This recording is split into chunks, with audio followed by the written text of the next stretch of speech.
Welcome, Brooke. Thank you for coming. I was just turning my phone off to make sure I think you have to buy beers if that goes wrong, right? Yeah. Yeah. More champagne. Champagne. Champagne in my instance. Make sure it's off. So you have, and I think I texted you last night, you have done so many things in your career. It's mind-blowing. Like, I cannot believe it when I go through the list. We've got bronze medal at the X Games in '95 as an inline skater, setting up the hugely successful WeAreTENZING, Non-Fungible Labs, setting up, you've got Autofish, which is helping businesses engage with influencers and managing content creation. You've got Digital CreatorCon that you did last year, which was hugely successful, and I loved it. Thank you for the invite.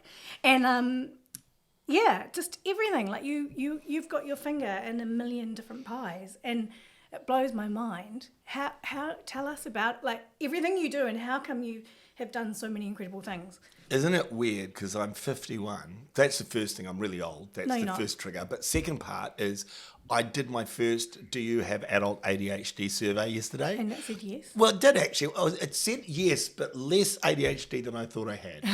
Because they rank it. This is, by the way, talking about content creators and influencers. The amazing Sonia Gray, who's really starting to build out a niche in neurodivergence, shared some content with someone who'd said, listen, I did the survey. I got 23 out of 24. I'm now medicated. It's changed my life. And so I saw that post this morning. I was like, okay, well, listen, I really need to figure out how much ADHD I have in my life. But you don't want to get medicated because then you probably wouldn't be doing so many cool things. It's exactly. Well, that's the big question, it's like a isn't superpower. it?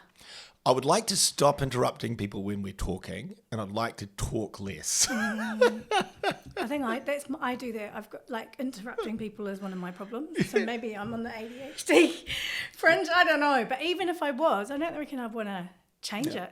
It's a spectrum, right? So we're all on it. You might just be on it with 1 out of 24. I ended up actually with 15 out of 24, where the barrier is 14, where you should seek at least some further advice.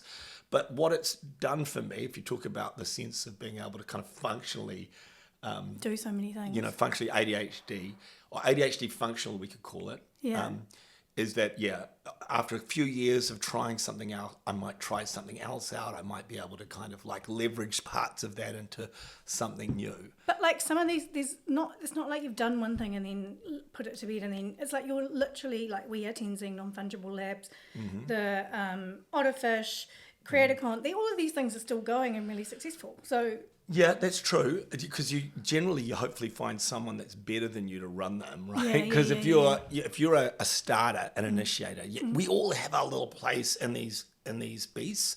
And for me, I sometimes can see an opportunity. By the way, there's always a thread here, and we'll get to the thread of what pulls these things all together, or at least I think pulls them all together later. But we'll go back to, that was my ADHD in there. Yeah. I'm a starter. Yeah. So after about 3 years, I might at that point in time go, listen, I think there's someone else that can do this better than me. You look at NZ CreatorCon, and now we're doing CreatorCon AU. Oh, yeah. Wow. Yeah, building an event is the craziest thing you should ever do. Yeah. Events people are a special breed. They're nuts. They're they thrive on that pressure. On the adrenaline. I don't think I could do it full time. And so I'm happy. I know we need this event. And if I'm not going to do it, who else is? You can't wait for other people to do it. So we've got it going. And now hopefully some really brilliant events people will take it on. We'll go back to the thread. There is a thread through all of them. And that is that I have always believed that, purposeful content drives communities, and those communities that grow through that content then can drive change, right? So that's everything. Yeah.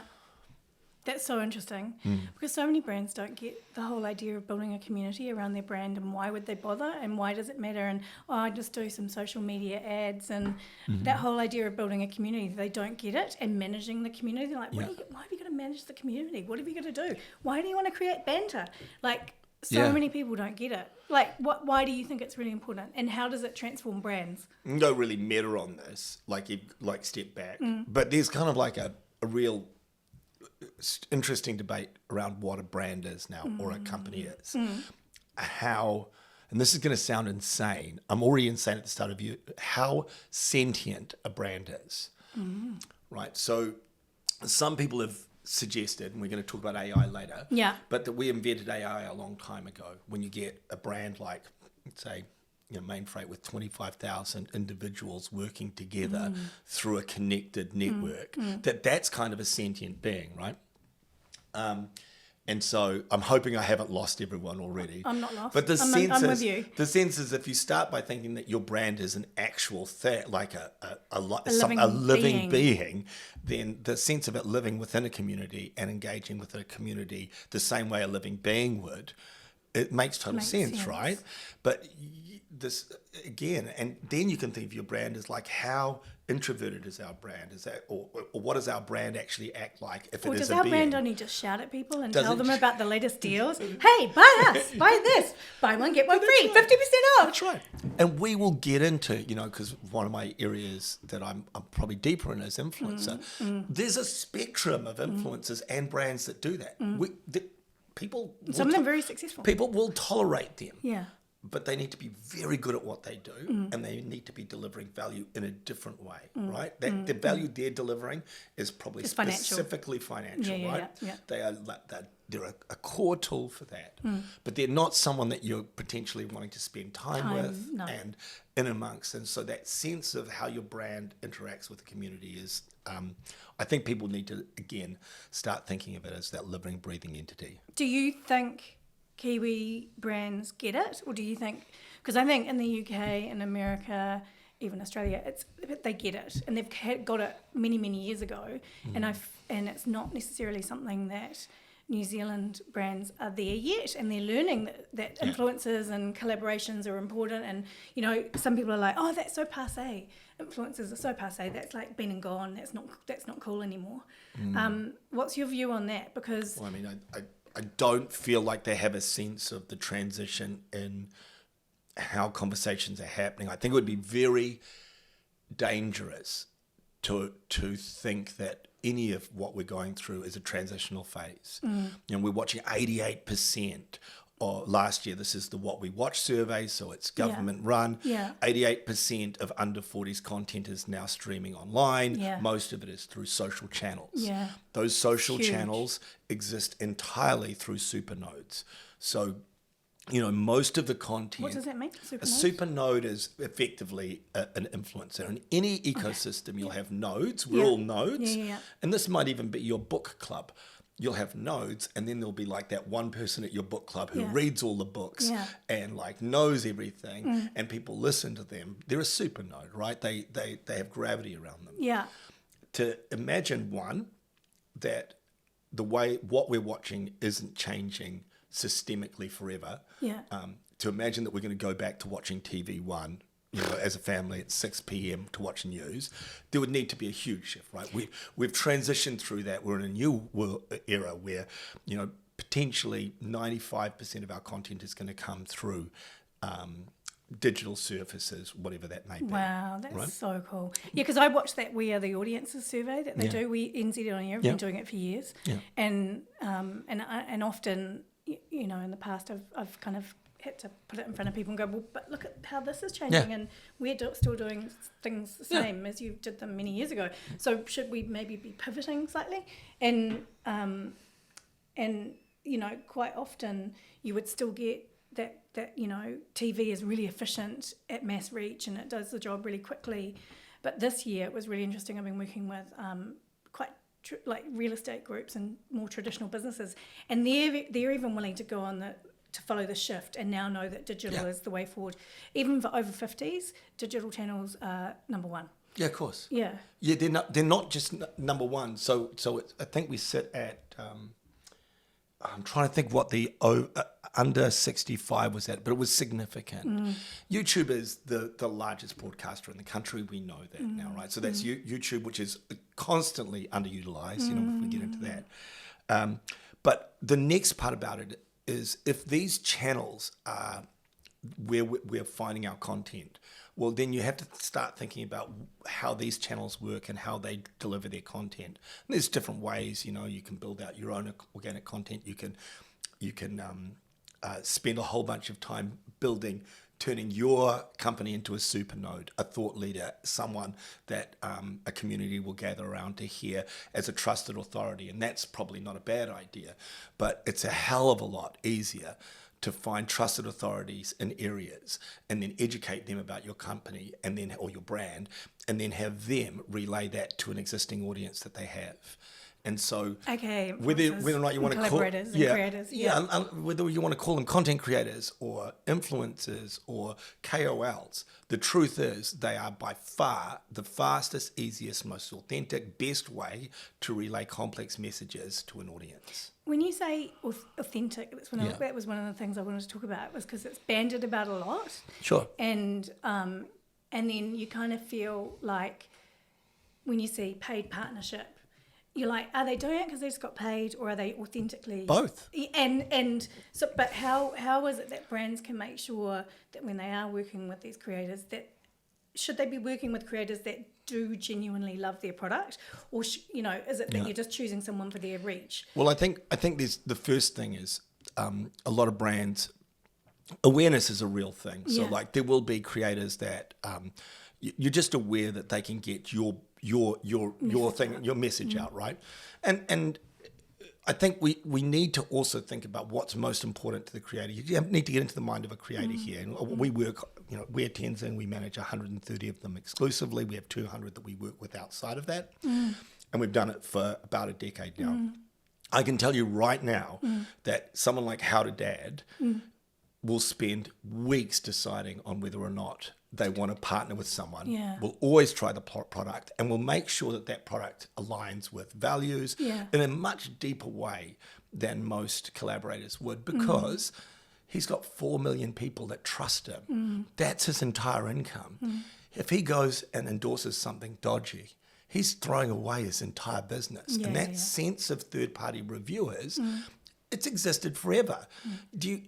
Would people ever worry that a restaurant reviewer is going there because they're being paid to be a restaurant reviewer, or because they want to review that restaurant? Well, it's both. The newspaper is paying them to go and review the restaurant, and if they were just paid off and just gave every restaurant a good review, no one's going to care about the review eventually. So some of that's off the top of my head, but my sense is, I think the concept of authenticity was really challenging early on.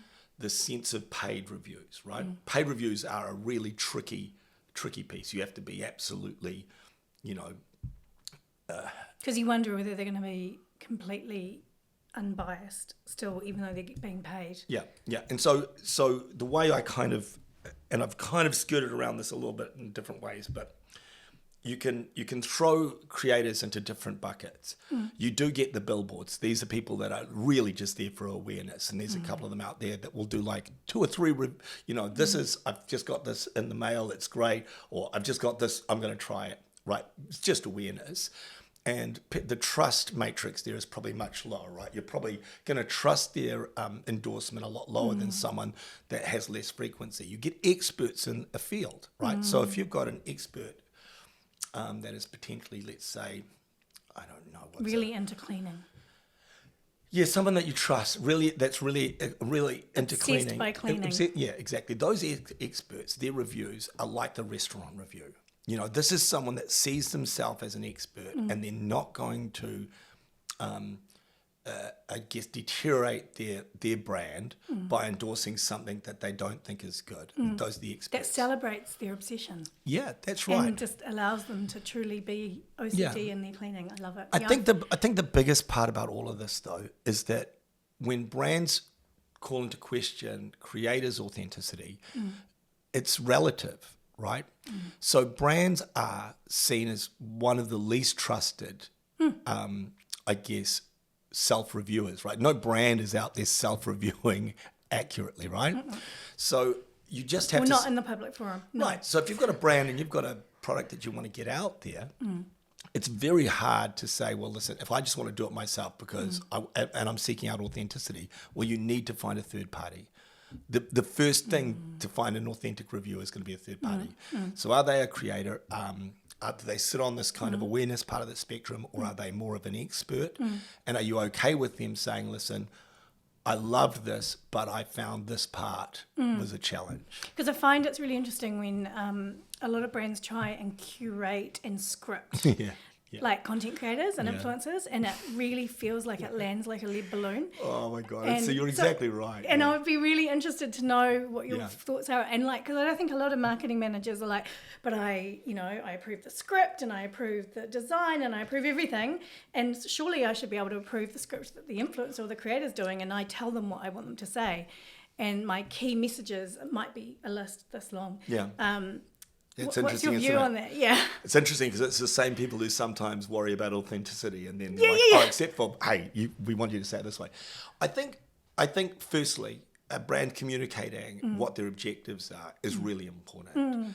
I think understanding that you're in a brand collaboration. So there are two brands in this collaboration. It might be that one is the car manufacturer and one is the creator that is an expert on cars, and that those two brands are communicating in a combined communication. So that the brand reviewer, the car reviewer is going to have some brand musts. Maybe it has to be funny. Yeah. You know, these guys can't suck all the humor out of it because it's like, hey, my audience wants funny. They might try. Yeah, they will. When they do the approvals. Yeah. And ask for the amends. Yeah, that's right. And I guess the biggest tip is always that if a creator is authentically built an audience in a community because they understand it, you know, they've iterated thousands and thousands of pieces of content and they kind of know what their audience wants. I mean, that's what you're buying. Like, so you've got to build, you've got to trust. You've got to trust them. You're paying for their understanding of an audience. Yeah. That's such a huge component of the cost. Yeah. And so don't try and feed the lines. Don't try and over-script it. Well, again, I think the framework is really important. The next worst thing you can do is not give them a framework, and no one's happy, right? Because they do something that you want to early on build out a framework. When you talk about framework, what do you mean? Explain that a bit. Well, so here are our key objectives. Yeah. Here's what we've liked about past things that you've done. Yeah. Maybe here's a couple of examples. Here are things that even just ideas. And then I think this is really important, and it's why we created Otterfish. I think our most successful, or at least my most successful client over the years has been How to Dad. And Jordan, at least in his hilarious. Well, his ability, he's incredible. He's a one-man creative agency. So he'll get a single idea, he'll be able to script it out, work with the brand, and effectively build a commercial as a single human being in like 48 hours. But his key is that if you give him the exact right framework, he's able to kind of then script it perfectly. Everyone agrees on it, and then he shoots the exact script. So it still is very consistent. The brand knows what they're going to get, but that framework of what you can solid brief. Yeah. What you can do, what you can't do, things that we're comfortable, things we're not comfortable, but we'll leave it to you to kind of shape it. Yeah, the brief is so important. You know, having a really, really specific brief. You know, you and I have talked about this in the past, the idea of having a brand manager be able to actually vocalize and get that all the way through to the creator, because you're not often meeting, right? There's usually agents. There's an agent and stuff in the middle, yeah. I mean, I'm quite lucky because I try and work with a lot of the creators, or at least attend the shoots and be there too, so that I can help, build a relationship, because often I work with these creators more than once. It's not just a wham bam, thank you ma'am.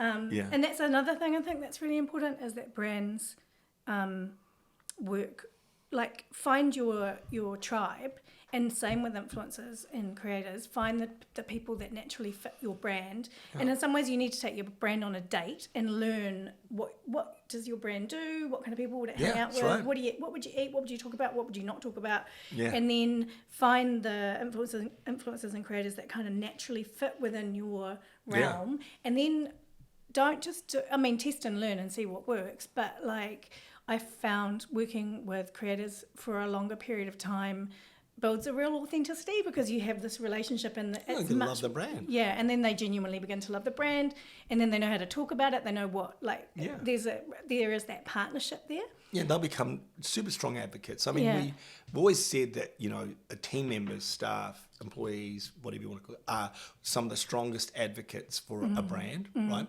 And the ability to bring a creator into the tent where they feel like they're a part of your team, your objectives are their objectives. It's, and those long-term relationships are often some of the most successful relationships. Yeah, I totally agree. So with the Creator Conference, the CreatorCon conference, CreatorCon here, yeah.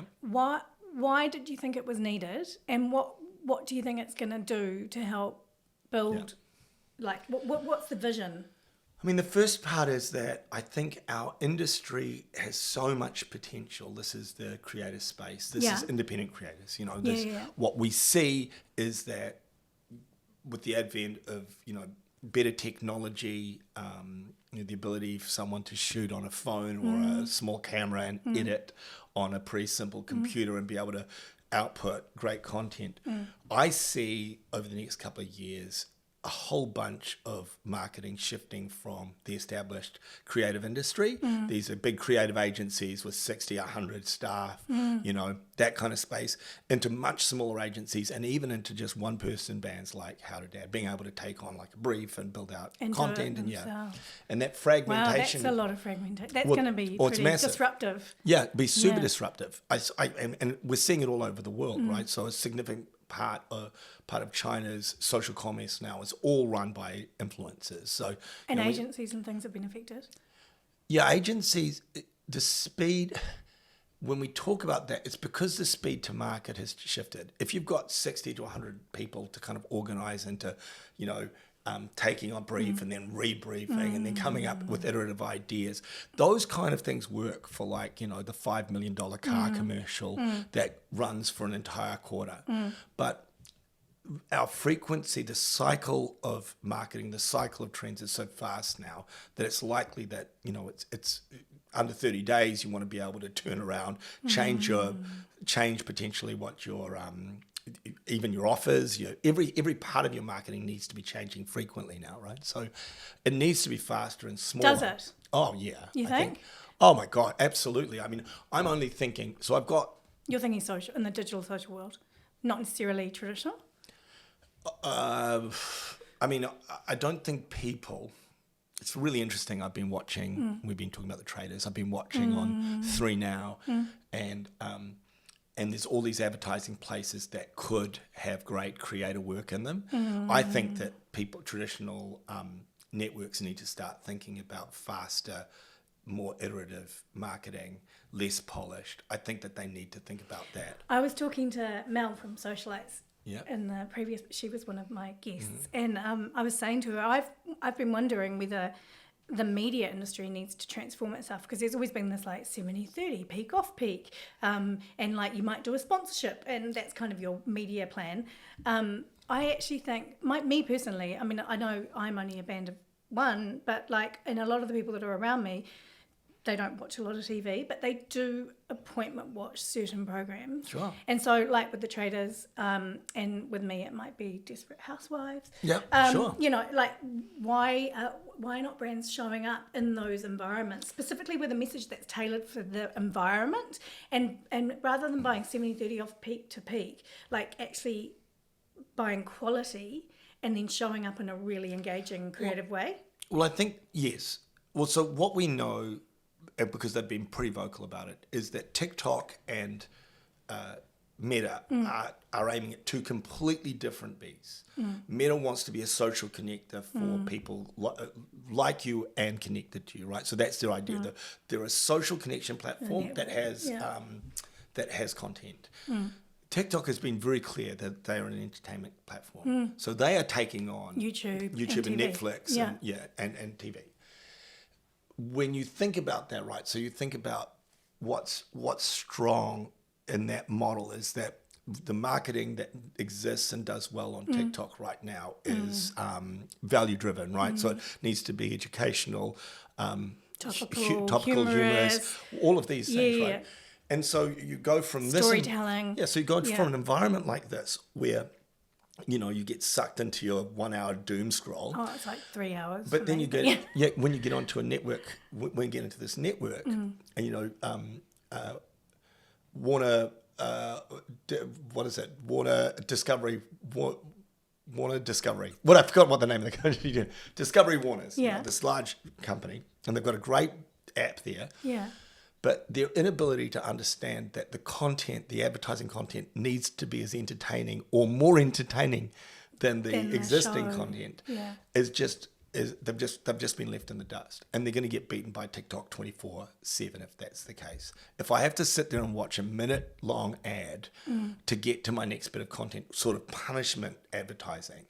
And how does that make me feel about that marketer, that they've effectively interrupted my conversation instead of adding to it, right? So a great example would be if you're watching The Traders, if we're watching The Traders on 3 Now, why would you not build custom traders content in your ads? Why would you not go out and find those creators that are reviewing it? These kind of, the point being, that takes a different type of ecosystem. Well, it's always smaller, faster, pinned reactive. as a sponsorship, and it's special and it's very niche, and it's like the add-on. And it's funny because I actually think if you flipped it around, that could cut through and stand out and be much more successful than just plugging the same message. You're right in that. So there was that period where, and actually 3 really championed this, where like The Block, and they built these integration sponsors, and their integration department was really strong, really great.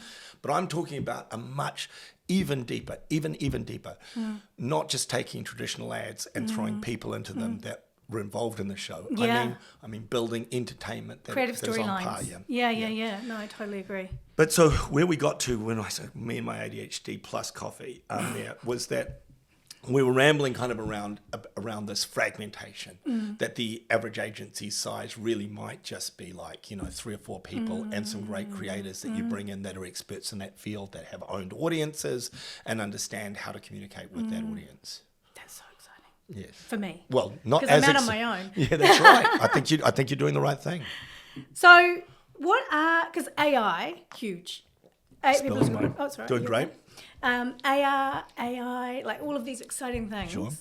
What do you predict is going to happen this year? Like, how are things going to transform? And like, even in the coming years, like, what do you think that's going to mean for marketing? So for context, I remember like 3 or 4 years ago. So I'm lucky enough.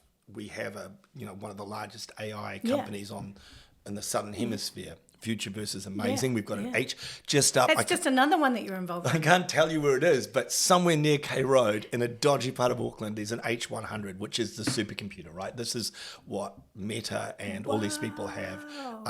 It's one of maybe the only one in New Zealand and Australia. Can you pay to spend an hour with it? Well, I mean, being it's just K Road. I see what you're saying. It's right. It's true. Considering that maybe the future of all these things is just AI girlfriends. Maybe it's topical. But so I'm around a lot of. I'm around these. I'm absorbing a lot of future thinkers. These are AI specialists, and it's an incredible future. It's scary as all hell. It is scary. Let's start with the immediate.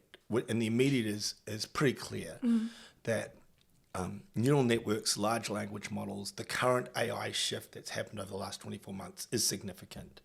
We spent 30 years taking all of human knowledge just accidentally in creation of the internet. In 1,000 years they may think we're geniuses. The sense that we just collected all of knowledge and suddenly it was dropped it into a neural network, and suddenly we, it was available to everyone. It's truly incredible, right? Yeah.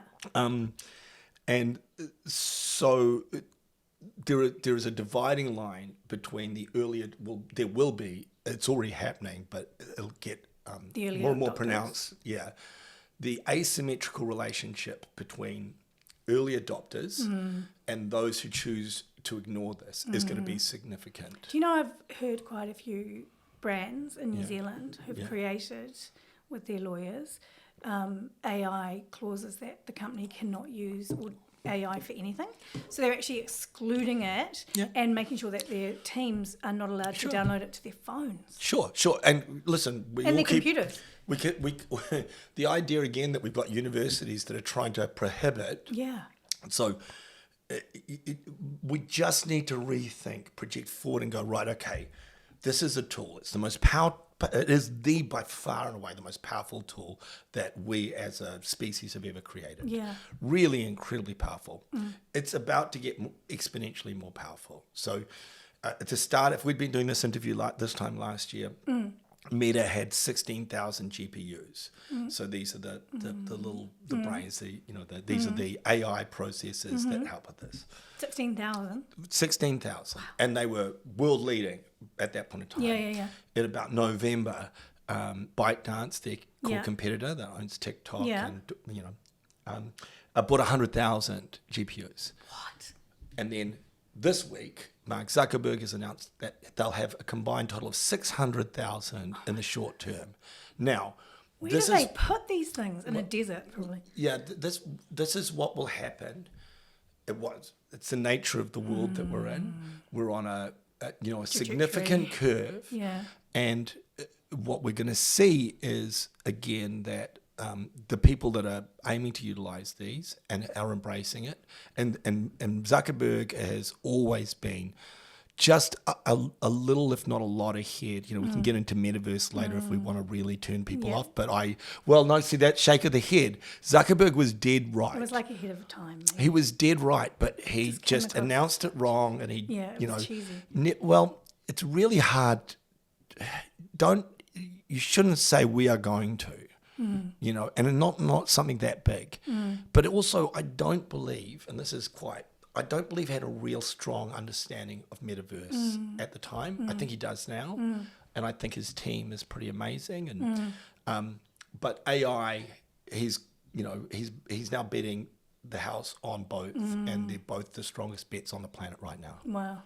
So, but he's also building a bunker in Hawaii for the end of the world. Yeah, so really interesting. I'll tell you what's interesting about that. This is totally off subject. Doesn't but matter. Someone pointed out that either he loves Hawaii like you wouldn't believe, or he doesn't believe in a nuclear apocalypse, because that's where the Sixth Fleet is, right? So that's where the US's largest nuclear base is. They have at that base, they're 10. Can't remember I can't remember the name of them. So he's betting that no one will want to target it because it would just. Well, Hawaii is the number one target on any nuclear list, because that's where all this. Anyways, we can go. Point being, good news. Zuckerberg's AI is saying that there won't be a nuclear war, but I don't know what. Then why do you need to build a $50 million, trillion, zillion dollar bunker? It's a weird place to build a bunker, but the conspiracy theorist would tell you that he thinks, again, when we talk about asymmetrical relationships, we might be, there's a significant wealth divide. It might not be a nuclear war. It might just be a whole bunch of pretty angry, pitchfork-wielding villagers that want to get the billionaires. My gosh. I don't know. So predictions for 2024, the end of the world. Amber, my wife, always gets worried when we start to get into these conversations. And you got to remember, again, we have, a giant team of AI specialists. Yeah. We've got 11 AI PhDs on the team. Wow. And these are the smartest people. How do you get an AI PhD when it's only because it has been around forever? AI has been around. We're now in at least the third, if not the fourth generation of AI hype and failure. Yeah. So, back, you remember Clippy, right? Yes. So Clippy was the first little paperclip that was the first AI hype, and there was a real sense that we were going to have this kind of assistant that was brilliant. And Clippy kind of is AI failure personified, right? Yeah. And so we've been through this a number of times, and so some people will say that we're in the same space. Sam Altman recently came out and said, "Listen, remember those 3 weeks where we thought GPT was going to change the world? Well, it didn't." But I challenge him. I think it has. So on an average day, I use AI every hour. Yeah. Right. Significant. What do you use it for? I consciously use AI every hour, but I'm actually using it much more than that. Like, is it helping to write copy or creative ideas or bantering with AI? I challenge you guys. Sorry to cut you off. No. I challenge you because one of my superpowers is pressing it on ridiculous tasks. Tasks. I will have it. I will build out prompts that make no sense at all, and it will decode and make sense of it. Wow. It's incredible. So it could be doing anything. Yeah. So put me on the spot, but I use it all the time. I use Midjourney a lot. Yeah. I think that's Do you use Runway? no. Oh, I really Good. like. Well, so it takes images out of Midjourney, and then you can upload them into Runway, and then you can take a static image, and now you can multi-select areas, and it will animate it into a video. Oh, that's cool. That's awesome. Super cool. Oh, that's good. Good tip. Thanks, boss. Go check it out. It's really cool. I use a thing called Merlin. So and for my learning, and that's I think it's a great tip. It will look at the video, watch a video. So I go to YouTube. It might be about a 2-hour video with Lex Friedman. It'll summarize every single part of it. It will watch in 3 minutes. It will summarize everything. Write that one down. Merlin. You don't need to. It's a podcast. You're recording this. Okay, it's okay. Yeah. There's a whole bunch of these that are making it. So I can. So for instance, if I need to learn about, I don't know, watch Mark Zuckerberg's entire address about AI, I can it'll just watch it all for me and then make notes, and I can go through and pick the parts that I want to watch. Wicked. That's so cool. But there's really simple stuff like that. Better search engines, better everything. That's so cool. Yeah. So I saw a stat the other day. Yes. Because everyone's talking about how influencers are not like they're passe, and I don't think they are. There was a stat that's come out of a report that I was reading, and it said 89% of marketers using influencer marketing said they were planning to increase or maintain their investments. Yeah, I mean, part of me is kind of so that it's good to hear that. All you're going to get when we talk about this adoption again, laggards and early adopters, how are you planning on reaching people on TikTok? If you can either just compete in paid space, build the world's best organic that goes quote unquote viral, and just give up on that constantly. So organic, paid, or influencers. There's no other way to reach them on the thing that they're spending 100 minutes a day on. What's happened in Southeast Asia and what's on its way here isn't a case of companies choosing influencers or not choosing influencers. It's a case of consumers choosing brands that are on TikTok. Is TikTok Shop going to come to New Zealand? Yes. Yeah, of course. Live shopping is the big one. So you may remember, you were at CreatorCon. You may remember that stat. Yeah. So while social commerce is growing by 8% and influencer marketing is growing by, say, 15%, what's really growing is live commerce. And this makes total sense, right? And so for people who don't know, who are listening, what does that mean? Well, let's start with live. Let's start with the live revolution. The biggest revolution that's happening in social right now is live and the monetization of live. And it's mostly you'd say in China and over in Asia. No, it's growing really fast but here. But it started there? Yeah, so as an example, TikTok's team in Australia has like a couple of people on the creator team, but they're up to like 16 people on the live team because live's growing so fast. And live is about people going live, talking about a subject matter, maybe their area of expertise, a passion, and then viewers can pay them directly, interact and pay them directly. And so and what'll happen in New Zealand, that's what'll happen, is that someone can have like 100 people watching their content, and they can be making a full salary for the year. 100 people at a time will pay, musicians, actors, creatives. Now that's the first iteration, is that what this is saying is, I'm happy to pay directly. So we've just disintermediated the entire media industry, including branded content, because now we don't even need brands. Creators can just watch their content without any brand interaction at all. That's scary, right, for the disintermediation of branded content. Wow. But the second part about that's really interesting then is that those huge live creators, and we've heard about this from China for a while, they might have 2-3 million people watching. They're able to then bring branded content in and sell directly. Now, live social commerce is growing at over 25% a year in Southeast Asia and China. And it now, like most of the fast growing brands are all driven by live social commerce. Wow. So if you're a brand, let's say... Just because I'm not even aware, I'm not up to speed on this, but is it led by the creators that have already got the followings and the brands are kind of moving in, or are the brands trying to... Combination. Is it started from the creators and then the brands are kind of getting on it? Or? There's everything. So Aaron, who's my our business partner. We partnered with Alibaba for Futureverse, and he went into these Alibaba zones where it's like 100 creators all in a building selling stuff.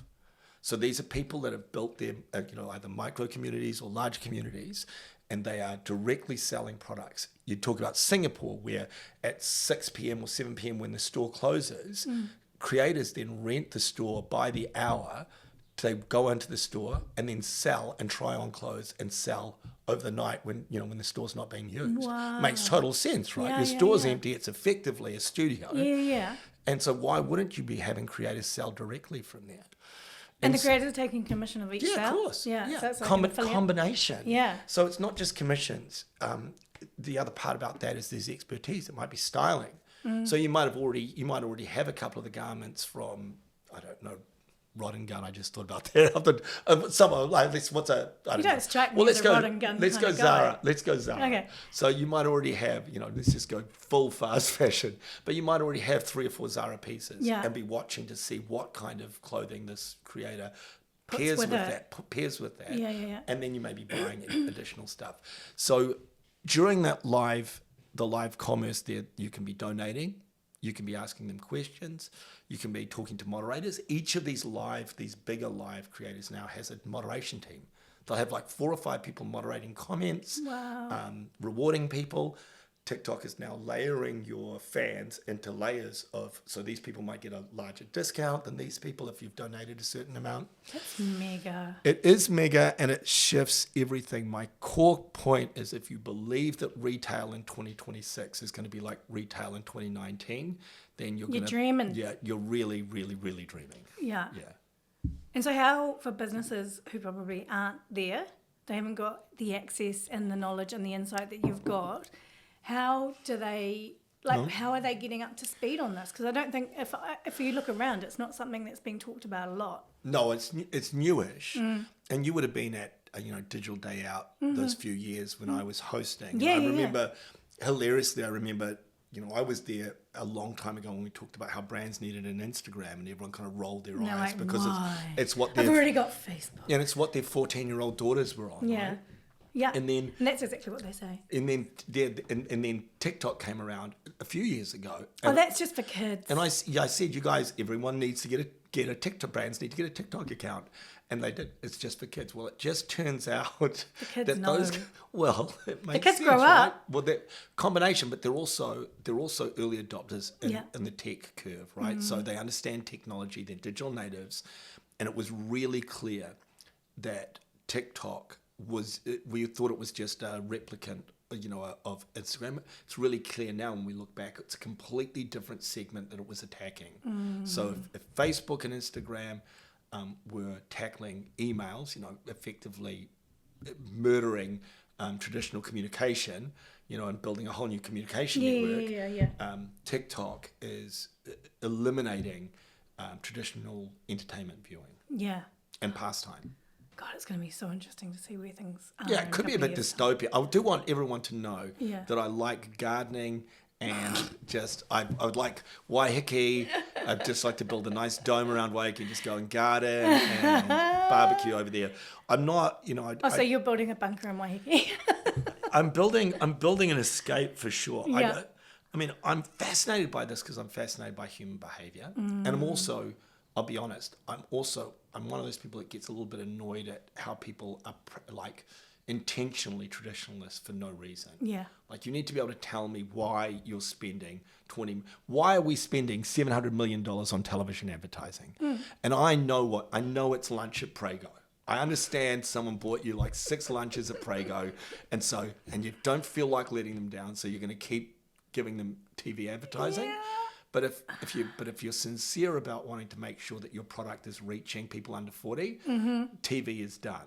You're crazy, because people are watching 12% of all under 40-year-olds, or 12% of the time under 40-year-olds they're watching a TV now. It's tiny, right? It's tiny. Yeah. And the production costs that are associated with these TV ads are huge. Yeah. Huge. They're vanity pieces, right? We all understood that often people would just be like, they're able to watch them with their family. That's our ad around the news. it's a vanity piece. So, I mean, part of the great thing about social is that you may never see it because you're probably not in the target market, right? But I think it's part of why I've gone out on my own is because I want to, I suppose, open businesses' eyes to the fact that content shouldn't be perfect, and being a bit more authentic, and it doesn't need to cost hundreds of thousands of dollars. Yes. There are ways to do it more iteratively and faster, and and so a lot of what you were talking about, like trying to show up in more relevant ways, and not necessarily be spending $300,000 on a production of a TV ad. You could be doing, I reckon, quite a few different bits of content for that money that could either, if you wanted to, put them on TV, or could be used in digital channels, and they would still be really great. I mean, this is probably. First, I need to point out, I love HelloFresh. At the moment, we're doing the HelloFresh vegetarian 4 nights a week, and it's this is not sponsored. It's changed my life. Well, I'm just about to deliver some. So one of the largest, most challenging campaigns I ever worked on was How to Dad HelloFresh, where he kind of came up with this great idea. Yes. They are very German. And they have their set way of doing things. Yeah. And so they had this huge production plan for his idea, but then COVID hit. So he had to make the first HelloFresh ad just with his kids. Yeah. And the camera dips down because literally he's got his 3-year-old on one of the cameras. And it's really cool. Yeah. I like it. Then, the next, came out of COVID, the next ads. We're really highly finished. Oh, yeah. Like doing 2 catering trucks. We rented a stadium, all those kind of things. Which one did the best? Yeah, of course, the first one. Yes. Not only did the best, it won YouTube Ad of the Year. It was by far the best viewed one. Listen, marketers, listen to this. So we know what's happening. We're not idiots. If you've got a creative agency and you've got 60 people working there and you're making margin on everything, you have to fill out the budget. You try to get it as high as possible because the model is broken. You're making margin on every catering truck and every camera person and every runner there. And brands need to understand that if they're not using creators, independent creators, they're losing money on this broken model. Which has been around forever, and it needs to be reinvigorated. Yeah, what are you actually doing? You're literally paying for a giant building filled with people. That's all you're doing. You're paying for an entire agency. Yeah. Instead of the content you should be making. So that's interesting, because one of the questions I had was digital versus traditional media. What do you think, when you look at budget splits and what brands kind of probably, the more advanced brands in New Zealand might push themselves to like 45% digital and the rest is traditional. Where do you think from a media, or even from a media and production point of view, they should be investing their money? I mean, I'm going to say... I don't. Surely it should be matching where people are, right? Well, there's different parts. Obviously, there's... People will say, like, if you're a brand that's trying to drive trust, that being around the news is probably... It makes sense, right? So it's not just... You have to pick your places. Depends, though. News can be a pretty horrific environment to be positioned next to. I mean, I'm lucky enough to know some great planners and strategists, but I'm certainly not one of them. My core point really is going to be, these things need to be driven by ROI. Yeah. And for too long, I feel like brands have had the wool pulled over their eyes by talking about, there was that period where people did get over-focused on ROI, but just with digital, by the way. It was only digital that was held to account. Everything else could still just do whatever they want. Right. Billboards, they definitely work. Radio definitely works. Yeah, that's right. Newspapers definitely work. So in the world of digital, we were held really heavily to account on ROI. Because you could track. And so there was this kind of weird split. I'm just thinking about this off the top of my head, but there was this weird split where digital was ROI, and then we got all of our kind of brand awareness and trust from traditional media. But it just doesn't make sense, right? Because awareness and trust really do, in my mind, firstly, communities are a core component of that, and they just aren't traditional media communities. No. So, I think I'd like to see more. So, okay, here's what I'd like. I'd like to see more ROI for traditional media. I'd like to see them drive that, champion that, and show us what that means. How can you prove So if you're saying your magazine has a circulation of X and a readership of X, I want you to start testing the ROI on that. I want people to actually build campaigns that show me that it drives sales And then on the other side, I'd like to see more awareness and trust being driven through digital. So kind of a swapping of those two. Because I'm realizing, I think in this day and age, brands are built in the digital and social sphere. It doesn't, that if you're a brand and you're not even really playing in the digital and social space, in this day and age, I think you have to be there. Like if you're not, you're not going to be around. I mean, I've stopped. Again, WeAreTENZING and the businesses I have are still very focused on traditional brands.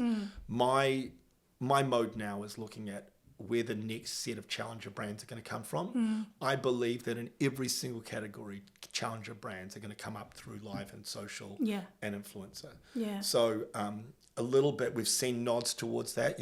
Obviously things that people like Zuru are doing, where they're building challenger brands in categories that never had a challenger brand.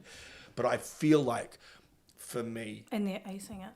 Yeah, they're acing it. But the next phase will be brands that have never even... would never think about anything beyond social digital. Like, they don't need to, because there's so much market there that's being left to them by the traditional brands. Yeah. So, yeah. Oh, that's interesting. So, how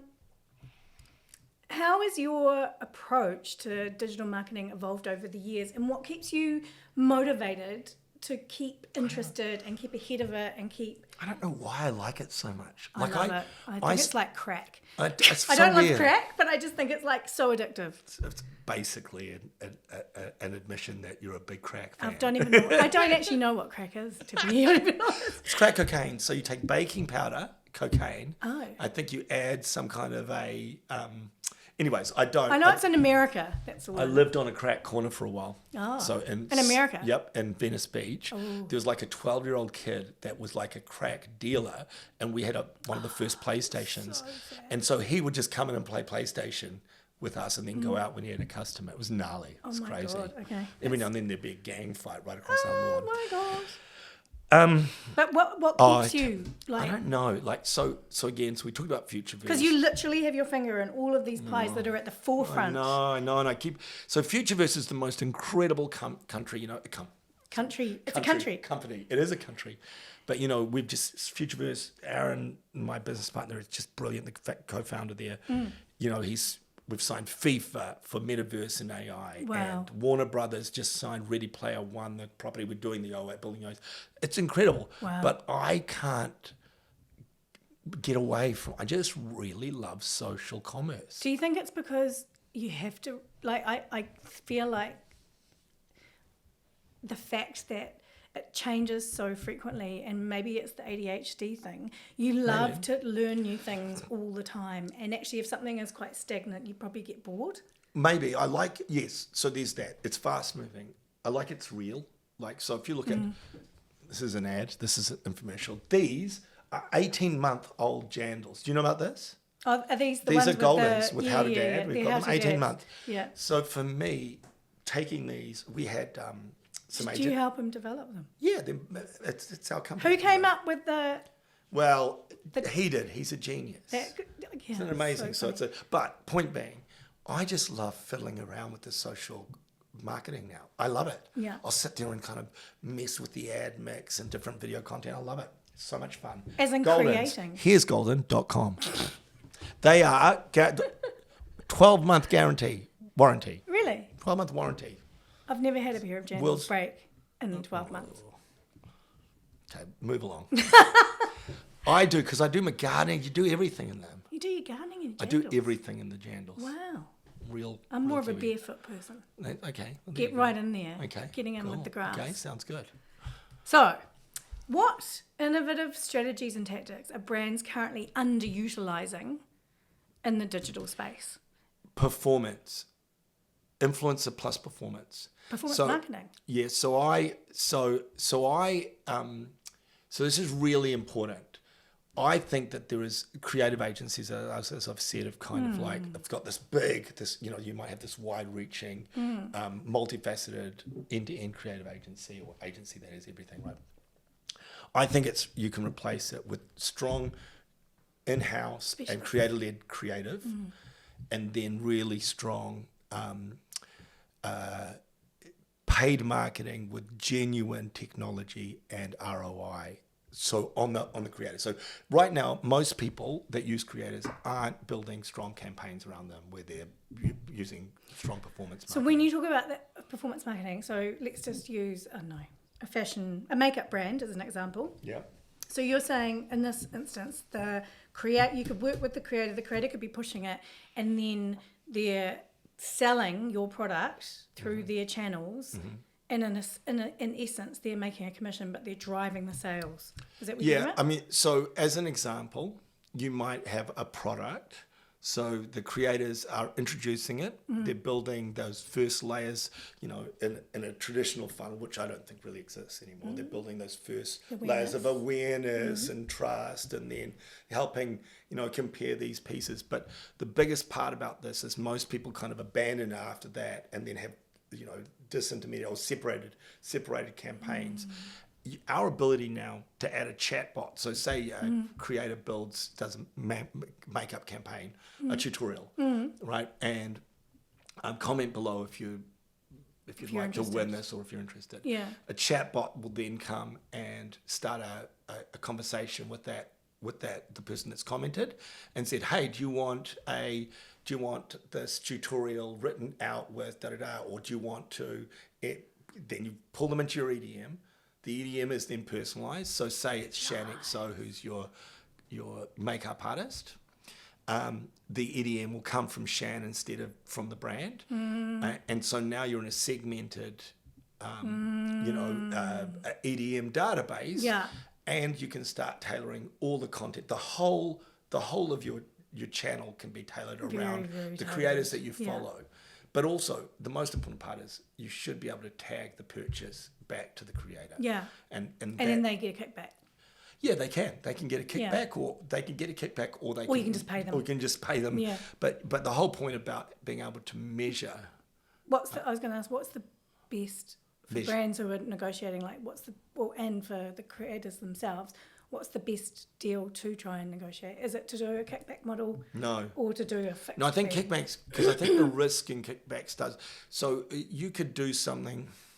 So there are some great brand deals where you have licensing. So like Better Beer, Inspired Unemployed. That's a licensing deal, right? They make money off of every beer sold.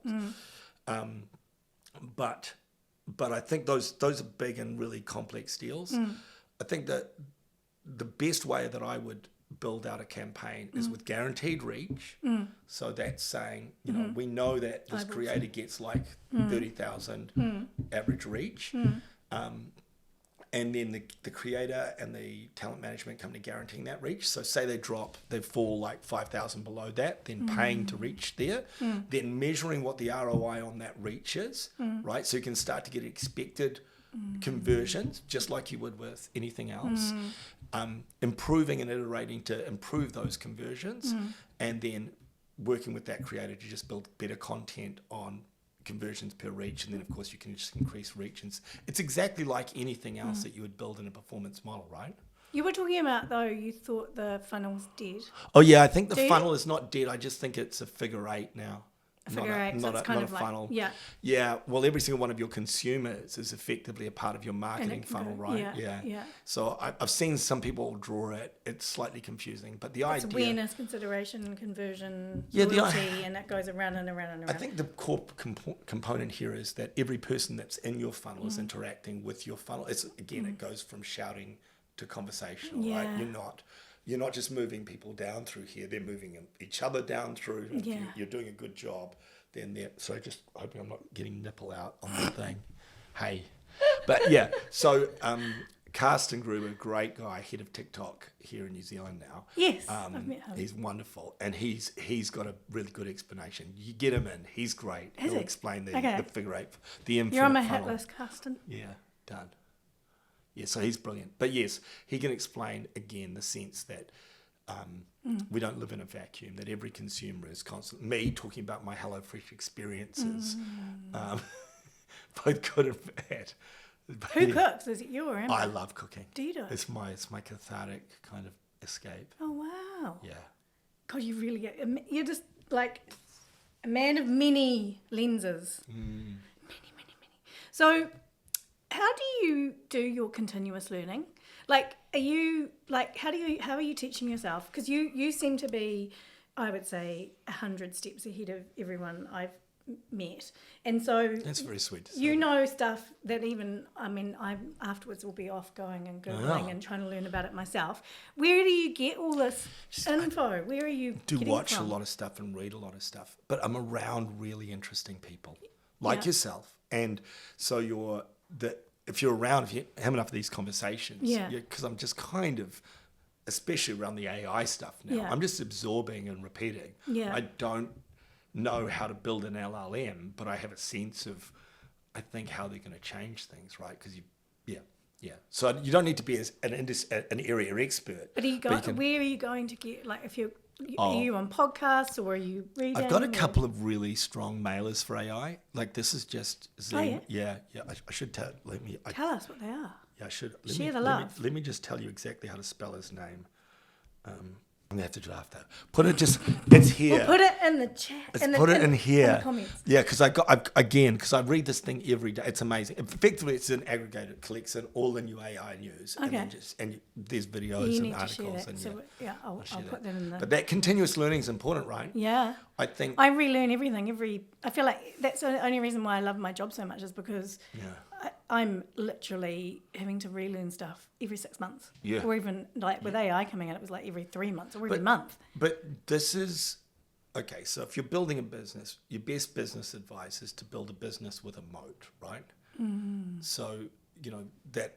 There's something around it to protect it. Defensibility, right? Yeah.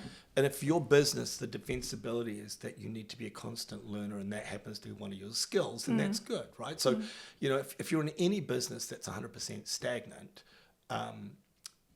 or it's not improving, then anyone can just join that business, right, and just join it straight away. So I think potentially the part of the lure of technology is that the learning is your protection. Being open to just wanting to learn all the time. Yeah, that's right. Yeah, no, I feel like I always will be the first one in the room to be like, I need to always be, like, almost put on myself in I'm not saying I'm dumb, but like I never want to assume I know everything. Not even digital marketing, and I've been in it for years. Like I'm always learning something new, and like even when someone says, "Oh, you're an expert," I'm like, I don't know, because I feel like I relearn stuff so often. Yeah, but any decent pursuit, that's the case, right? Yeah. Ask someone if they've learned surfing. You don't. You're always learning surfing or golf or any decent pursuit. You're always learning, right? Oh my God, golf! My husband plays. He plays like invisible golf in our lounge all the time. Oh, like he's like lining up tees, and I'm like, "What are you doing?" And that's he's like, great. He's having a good time. Practicing my shots. I'm worried about your swing as well. Yeah. You look like baseball. What the shots you were doing. You need to watch his swing more. Yeah. One of the ones I was really interested in is work-life balance because of who you are and what you do and everything that you're doing. How do you manage that? Mindfulness or like yoga or like how do you what do you do? I did a good thing like 18 months ago where I've got these different companies and I told all of them that I was working at the other ones. And then I challenged myself to clear my calendar, to have like a week with nothing in the calendar. Yeah. And then I just never went back to taking meetings. What? So I still basically don't take any meetings really for anything that I don't need to. I plug into the companies when I want to. So with Tenzing, I just did about an hour of mentoring with one of them today. Yeah. The companies run themselves, but I was filling my whole day up with back-to-back meetings, and I was super stressed, really burnt out. Web3, which, are you familiar with the term Web3? Yeah.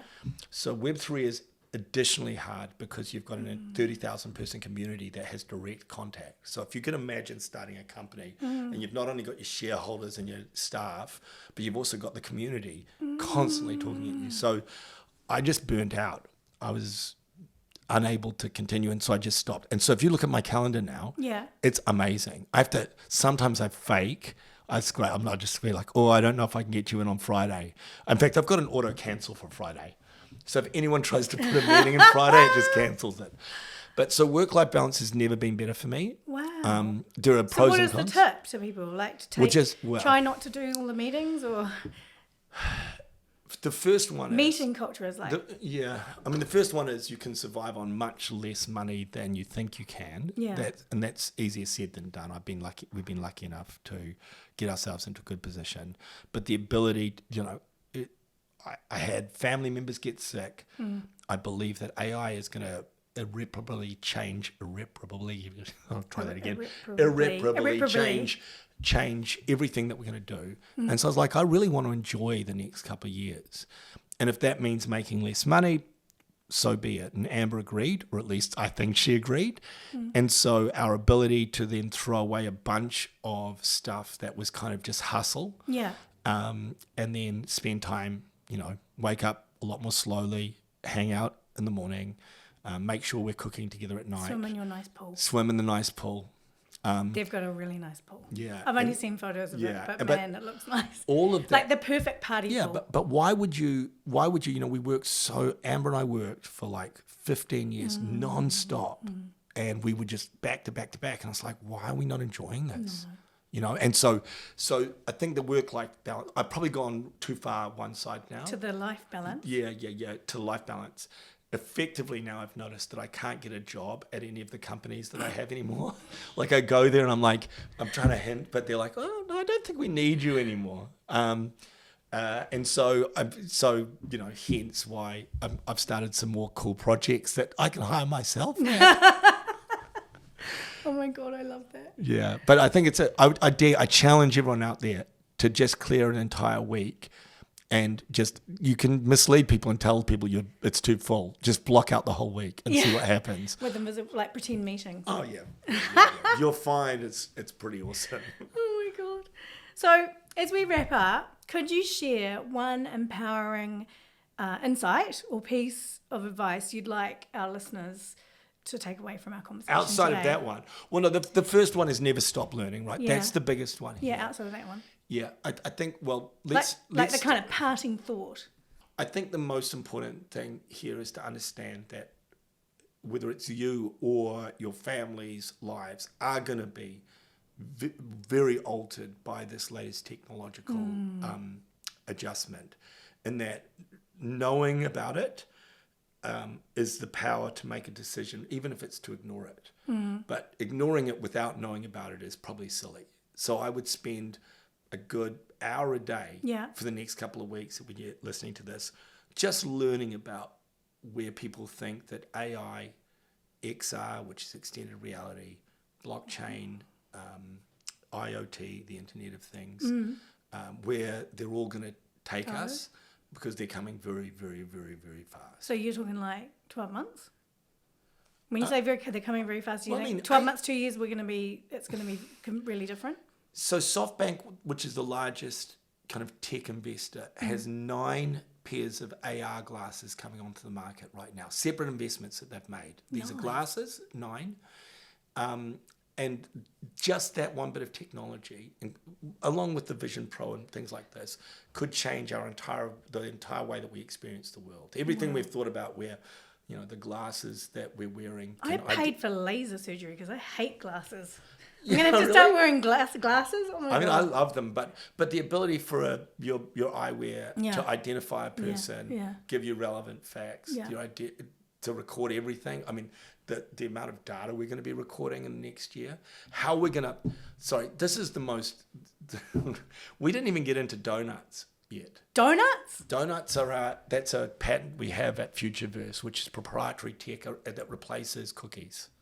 Oh my God. It's really amazing. We could talk about that next time. In a cookieless world, we're going to have donuts. Cookieless is coming, but owning your own data and building a safe data exchange between you and... Boy, man, that's a whole nother conversation. Do you want to try to insert that in at the end? Yeah, well, We'll try something. It's very rambly, but we'll go. You can edit the last thought again. So I'll go... So at the moment, we live in advertising market. It's just such a wasteful world, right? The idea that, say, Domino's knows that every now and then in Point Chef, I order like 7 pizzas and they're mainly pepperoni. Yeah. Pepperoni is the best. It's built this. It is. I mean, I don't usually eat pork, but pepperoni is so good. But, so Domino's is one of about 2,000, 3,000 brands in New Zealand that are building a really bad digital twin of me. You're familiar with the term digital twin? Yeah. So, it knows that my name, Domino's knows my name is Brooke. It knows my phone number. It knows I like pepperoni every now and then at this address in Point Chef, which happens to be the Ray White real estate agent. That's all it knows. And so every now and then I'll just get ads from Domino's when they're guessing that I need pizza. It's the most insane model that we've created ever. Yeah. Now, that's because they have this poor digital twin. Within 3 years, 4 years, we'll have digital twins that we're building that are taking 100% our exhaust. It'll know that that's my pizza game I play with the High Life poker team, guys. It'll know that this next coming Wednesday, it's at the Ray White because it knows my diary. True. You do have a poker face. Yeah, I do. I do play poker. It'll know who's ordering what or likes what, their preferences, because all of our digital twins are complete. Yeah. We own that data. And then leading into that night, instead of Domino's trying to randomly advertise at us, our data will be, our data profiles, our digital twins, will go out to 40 or 50 restaurants in the near area and say, we've got $230 to spend. What have you got for us? A much better way for brands and consumers to interact. Bartering. Well, just digital everything. bartering. But the advantages of us owning the data, bartering. Bartering. Well, like deals, doing negotiation. Well, all advertising is a negotiation, right?